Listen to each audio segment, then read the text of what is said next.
What's up, guys? Welcome and thanks for joining an Age of Empires casted replay. Today we have a good one for you. Going to be doing a 3 versus 3 multiplayer battle with a couple of good buddies. Going to show you guys a good example of early aggression, which is always good in your 1v1s or your team games, as long as it works. So let's introduce the players.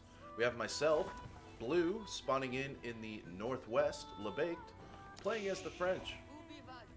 In the north, we have Casmore, the purple player, playing as Jeanne d'Arc.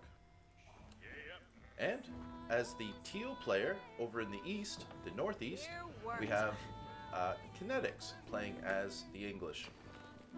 For our opponents in the southwest, we have the yellow player, Epsilon, playing as the Japanese.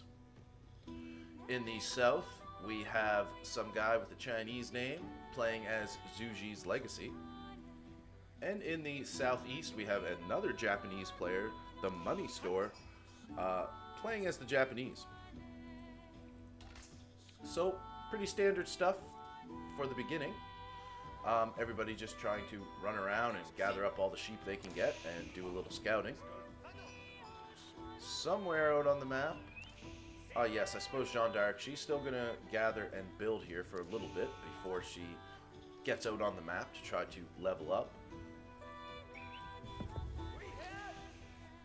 I have it sped up double speed just to try to get through some of this beginning stuff to show you guys. Everything here is pretty standard. I'm not really going to go over any of the builds too much. It's not really a guide or anything for particular builds. It's mainly to showcase aggression and how well it works in team games. And by the way, another thing that people should always think about in their team games is your composition. What are your allies playing, and what are you going to play? English, with all their longbows, is complemented really well by cavalry. So cavalry and English longbow, they just kind of go really nice together. As far as the Japanese and the Zhuji's Legacy, these guys can produce Palace Guard and Jugunu, which can be a pretty deadly combo. And they could mix Spearmen in there, of course, because I assume they're going to expect some cavalry from us with two French players. And the Japanese can make Samurai, early man-at-arms Samurai, and a butt-ton of archers and spearmen if they need to. So, for the Japanese, we have pretty standard stuff. 2 Kura storehouses going down for both our Japanese players. Going to be spawning in a bunch of farms around these things, so that's just free resources, free food. The Chinese players going to be throwing down a meditation gardens, of course, to get that wood and that food, that free passive income, which is always nice. Myself, we throw down a school of cavalry, start producing knights. I usually like to go up to about 4 for some early aggression.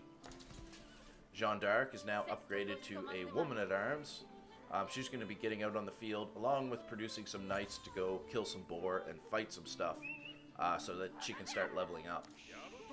And our English player, with a very nice timing, I might add, on his age 2 landmark, starts producing a couple longbow and just heads right down to his closest enemy to see what kind of harass he can get done.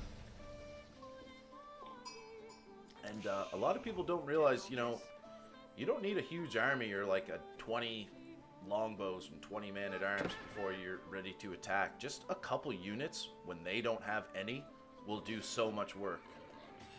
And completely throw them off and throw off their timing, make them garrison units, all that good stuff. So, actually mixing in the chivalry upgrade, this will give my knights passive healing as the French. We all probably know that one. Gonna get that upgrade, gonna produce a few more knights, and get in there and get aggressive. Now, my ally Kinetic on the English, really nice here, sends these 2 longbow down early and catches green trying to make a nice greedy early town center. And with these longbow here, I don't think he's gonna do that. Green is caught on the back foot. He has no military units. All he has is his buildings, and he's trying to get away with making another town center up here. With 2 longbows here, that's not going to go very well. He actually tries to rush him with his villagers, and if Kinetic wasn't paying attention and moving his longbows back, these would kill the longbow pretty quick, but this is not looking good. We have 2 more longbow showing up. Now just peppering these villagers in the back, and they don't know what the fuck to do. Really nice aggression here by Kinetic. So now this guy's completely delayed. He's got 20 villagers, more than 20 villagers doing nothing, just running around. He cancels the TC, loses all that, and now he's going to go back to the wood line and gets back to chopping some wood because the early TC is not happening thanks to the longbowman. So very nice early aggression from the English player. Casmore out here getting his Jeanne d'Arc leveled up, running around with a knight and a scout, just killing some boars to get that experience. Us, over on the west side of the map, we are now rallying some knights down just outside of Yellow's base, so he can't see them yet. And we're just going to hover around here for a minute while we build up a few more knights and wait for an opportunity, more or less. Because Kinetic over here is driving some really good aggression, taking out another villagers. He's probably got 4 or 5 villagers by now of greens. And that doesn't sound like a lot, but at the start, that is a lot. Like, considering that Kinetic or any of us haven't even been touched and are just macroing away, pumping out units.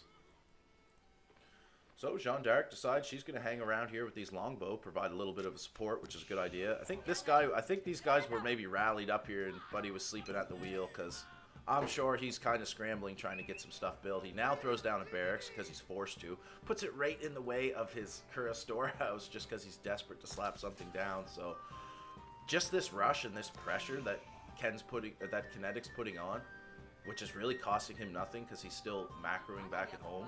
He's just rallying longbows down here and preventing this guy from expanding.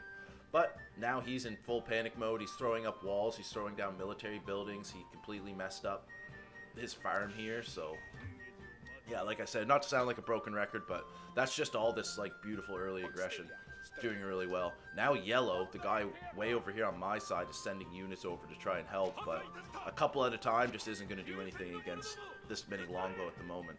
Orange now getting some Palace Guard. These you would have to look out for. Palace Guard are like the Zhu Ji's man-at-arms. And while they're distracted dealing with those longbows, we now send in our knights is a great opportunity because he's totally distracted over here trying to fight and chase off longbows. We take out all his gold workers. There's 4 workers there. He finally starts to rally a bit, but the knights have already got 4 workers. They'll get another couple here, and they can just kind of run around uncontested. There's 1 samurai here, but 1 samurai won't do anything to these knights. And we continue to just be able to harass. Green actually now just surrendered. He can't take anymore. His start has been completely crushed. Like, he's done. Very nice early aggression.